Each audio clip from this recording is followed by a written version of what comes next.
महर्षि, पिछली बार आपने हमने साधन और आश्रय तत्व की चर्चा, बहुत विस्तृत चर्चा हुई थी। एक दो साधक आए थे महाराज जी, क्योंकि उनके भी प्रश्न थे। तो उनका ऐसा मानना था, क्योंकि अभी भजन मार्ग में अभी इनिशिएटिव हुए हैं, अभी नए नए चलना शुरू हुआ है। वो कहते हैं कि कहीं ना कहीं बाबा प्रमाद आ जाता है। मतलब आश्रय है, मतलब उस बात को भी स्वीकार कर रहे हैं महाराज जी। नहीं, आश्रित है ही नहीं तभी प्रमाद आ रहा है। बात समझिए ना, आश्रित का तात्पर्य है एक भी श्वास अपने प्रीतम के चिंतन से खाली न जाना। वो आश्रय को समझ ही नहीं पा रहे ना। हाँ, तो आश्रय को ना समझने के कारण उनके अंदर आता प्रमाद। देखो, जैसे आप भजन कर रहे हो और आश्रय आपका देह का है, तो विषय चिंतन होगा, भोगों की तरफ दौड़ होगी, पूरा जन्म लग जाएगा लड़ते लड़ते। बात समझे ना, सूक्ष्मता। अब हमारा आश्रय श्री भगवान है, अंदर से एकदम पूर्ण भगवद आश्रित है। अब उसकी पहचान क्या है? कि भगवान की आज्ञा का पालन करना। भगवान आज्ञा कर रहे हैं, मत चित्ता मदगत प्राणा बोधयंता परस्परम कथयन्ति च माम नित्यम तुष्यन्ति च रमन्ति च तेषाम सतत युक्तानाम भजताम प्रीतिपूर्वकम। मेरा सतत भजन करे, अनन्यस चिंतयन्तो माम ये जना परिपास। मेरा अनन्य चिंतन, ये है आश्रय। आश्रय का मतलब क्या समझते हैं? अंदर से हम जिसके आश्रित होते हैं उसी का सतत चिंतन होता है। जैसे काम का आश्रित कामनी का बिना प्रयास के चिंतन करेगा, धन का आश्रित धन का बिना प्रयास के चिंतन करेगा। उसको प्रयास थोड़ी करना पड़ता है। आप विचार करके देखो, तो आश्रय हम जब प्रभु का लेंगे, अभी आश्रय नहीं हुआ ना, तभी ये बात आती प्रमाद। ये कर्ता बोल रहा है, ये अहम बोल रहा है, जो समर्पित नहीं हुआ। जो अहम समर्पित हो जाता है वो एक क्षण भी भगवान से विलग नहीं हो सकता। तदर्पिता अखिलाचारिता तद स्मरणेन परम व्याकुलते थे। वो समस्त आचरण भगवान के अधीन होकर करता है, और एक सेकंड के लिए भगवान का विस्मरण हो जाए तो व्याकुल हो जाता है, जैसे प्राण निकलने का। यह है आश्रय। आश्रय का मतलब क्या समझ रहे हैं लोग? कहना कि साधन सुधन अभी नहीं करेंगे, केवल हम तो पढ़े हैं व्यास पुरुष से। ये तो कायर पुरुष है, ये कायर पुरुष है। ये भगवद आश्रित थोड़ी है, भगवद आश्रित थोड़ी है। भगवद आश्रित है अपने कर्तव्य का पालन करते हुए, उसमें अहम नहीं है।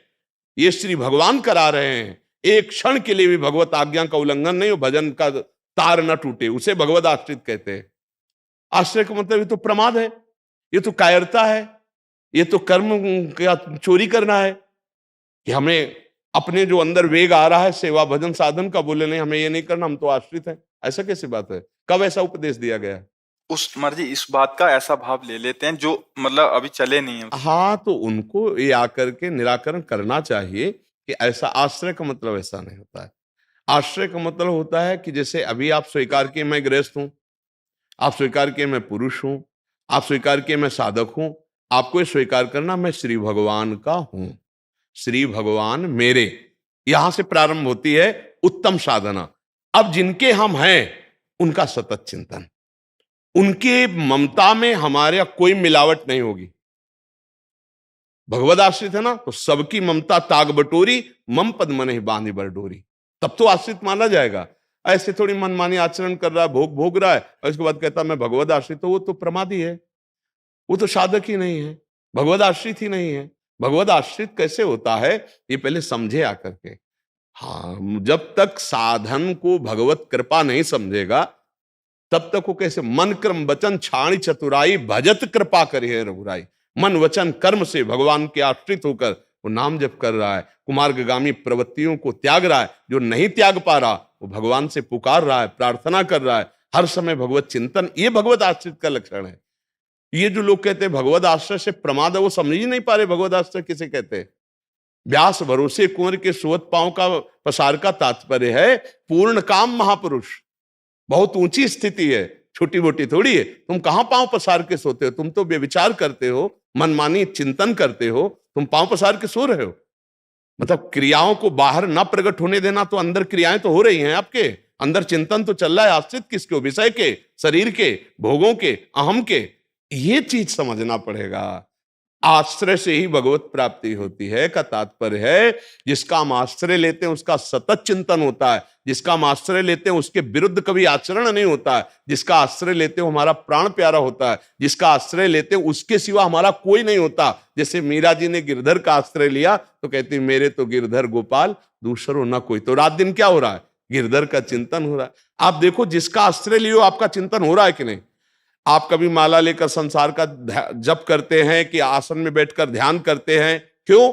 क्योंकि आपने शरीर का आश्रय ले लिया। शरीर भोगों के आश्रित है, तो भोगों का स्वाभाविक चिंतन हो रहा है। हमें नाना प्रकार की जितनी चिंतन वृत्तियां हैं वो सब शरीर आश्रय से है। इसी आश्रय को हटा के भगवद आश्रय में लगाना है। अब उसको समझे, तभी तो कहा गया जब बहुकाल करी सत्संगा तबै होए सब संशय भंगा। जब बहुत काल तक सत्संग करे तब समस्त संशयों का नाश हो जाता है। जैसे कल ये हुआ कि भगवान का भारत में क्यों अवतार होता है, अन्यत्र क्यों नहीं होता, उसकी चर्चा हुई। तो जैसे किसी ने एक दोनों कि भगवान तो असुरों का संहार करने के लिए अवतार लेते हैं। कहां कहां अवतार लेते हैं? भक्तों की प्रार्थना से। नहीं, असुर किसे कहते हैं? जो पराई माता बहनों से व्यभिचार करता है, जो दूसरे के शरीरों का नाश करके मांस खाता है, जो कोई भी धर्म मर्यादा को नहीं मानता है, मनमानी आचरण करता है। ये विदेशों में ज्यादा पाया जाता है, नहीं पाया जाता? आप विचार करके देखो, मनमानी आचरण है ना, तो वहां भगवान का क्यों अवतार नहीं हो गया?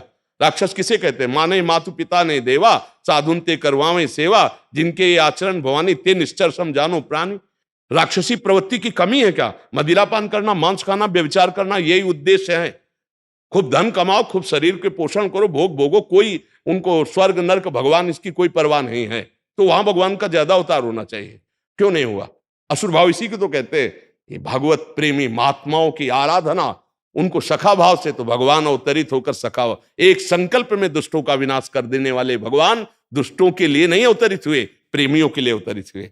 क्योंकि सखा बनकर गले में हाथ डालकर खेलना, कांत बनकर के रास करना, विविध प्रकार के सुख ये भक्तों को देने के लिए अवतरित हुए। विनाश लीला तो उनके एक सेकंड की है। भगवान शिव रूप में तीसरा नेत्र खोल दें, अभी सब भस्म हो जाए। संकर्षण रूप में नीचे से खुशकार कर दें, पूरा ब्रह्मांड भस्म हो जाए। सूर्य भगवान अपने तेज में आ जाए, आग लग जाए। आप क्या समझते हो? विनाश के लिए उनको अवतार लेने की जरूरत है? वो मूल बात उनकी समझने की है। वो अवतार कब लेते हैं?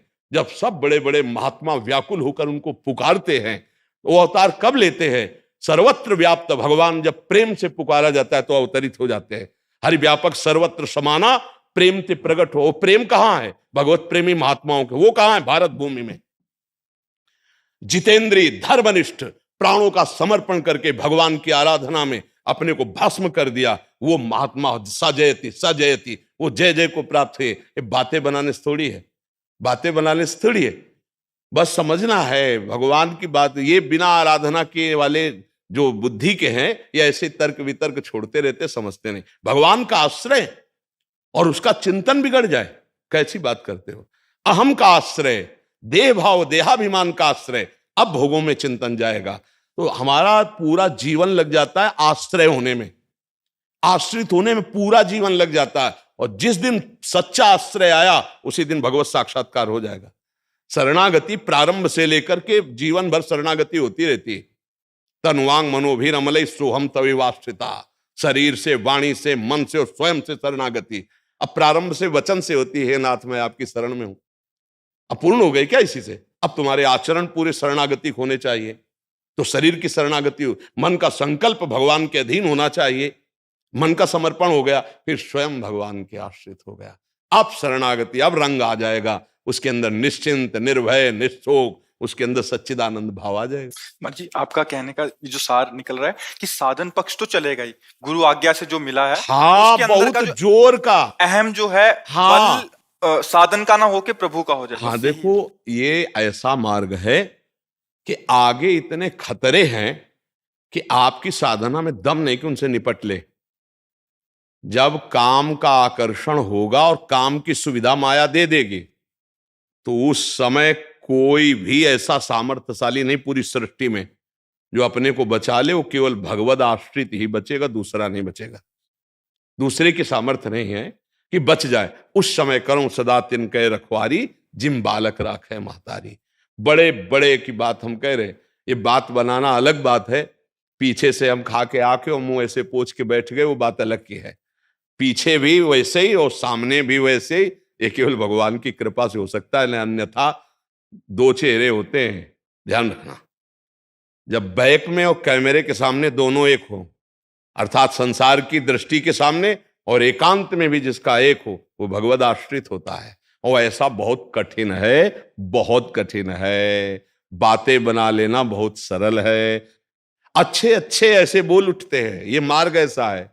और जो नहीं बोल उठते वो बैलेंस बना लेते हैं, भोगा सामने, फिर भोगा, फिर ऊपर से अंदर से कुछ हो, वो भगवत साक्षात्कार नहीं होता, वो भगवत प्राप्ति नहीं होती। महाराज जी आपके सत्संग से ही सुना है कि साधन करते करते लास्ट में जब हार जाता है तो आश्रित हो जाता है। आज आपकी कृपा से आप सीधा हमें वो दे रहे हैं, तो क्या जो आपने अनुभव किया हमें आज स्वीकार करने से ही वैसा अनुभव? बिल्कुल। तात स्वर्ग, इस पर ध्यान दिया जाए।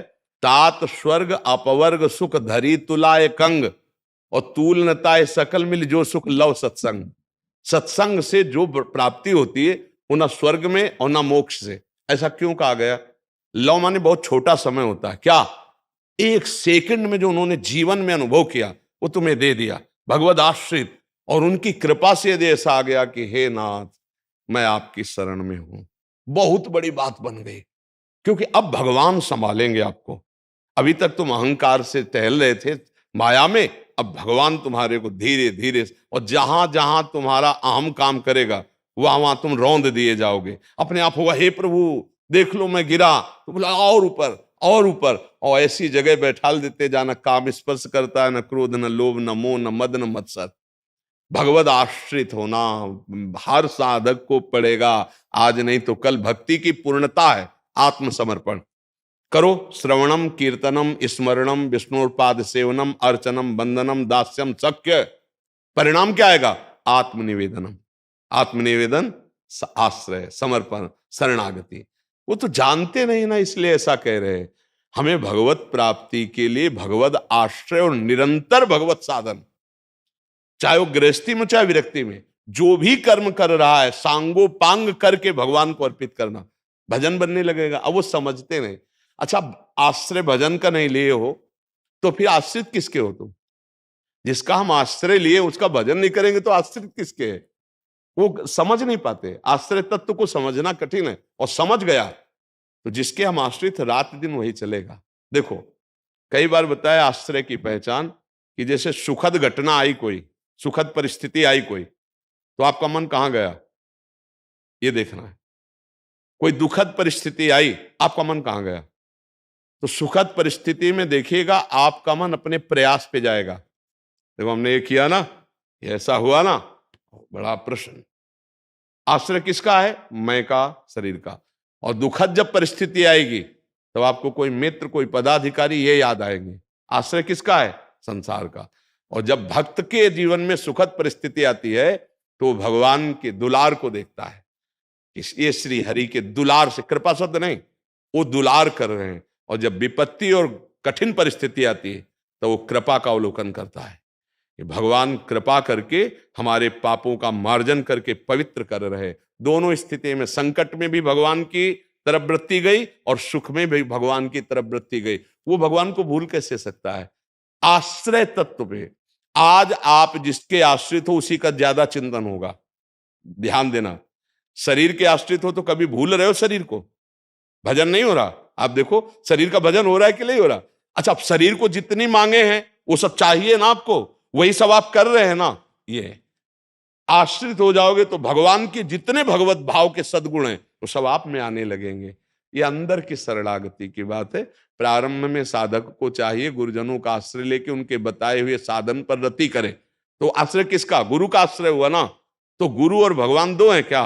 गुरु गोविंद ने भेद कराई। तो आश्रय से ही तो भजन शुरू होता है, और भजन से आश्रय परिपक्व हो जाता है। महाराज जी आपने बोला है कि ज्यादा उद्दंडता करोगे तो अपने आप धुलाई भी चालू कर देंगे आपकी। हाँ। इसका क्या? हाँ, इसका मतलब होता है जैसे आप मनमानी आचरण कर रहे हो तो आपको फंसा, जो मन फंसाए है, अब ऐसी जगह फंसोगे कि ऐसी भारी बेइज्जती होगी, कुछ गली में नहीं जाओगे तुम, थर्रा जाओगे, कांप जाओगे, या अंदर से जला दिया जाएगा इतना कि आप कान पकड़ोगे कि प्रभु बस इस बार बचा लो, कभी भूल नहीं करेंगे।